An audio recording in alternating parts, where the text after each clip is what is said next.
si JDL, Juan Gomez, he is a super rookie in the making. Sa Yun, akin, oh. ito basa ko. Super rookie, Pare, tama. yan ang nagagawa ng isang international competition.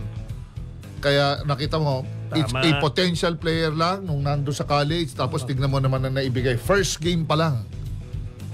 Super rookie, nag-triple-double kagad. I think Ayun wala na, atang Pinoy na nakagawa nito eh.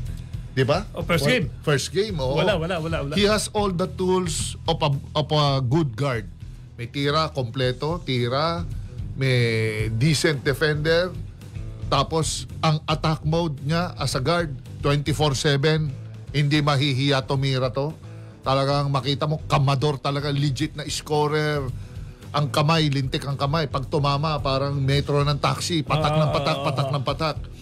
Kaya first in the history for a rookie, triple-double, very promising. Pero siyempre, these things, hindi mangyayari to without the help of nandyan yung dalawang Justin, nandyan yung yung another two-way guard na solid na yung si Alex Stockton. Oo. Tapos meron siya.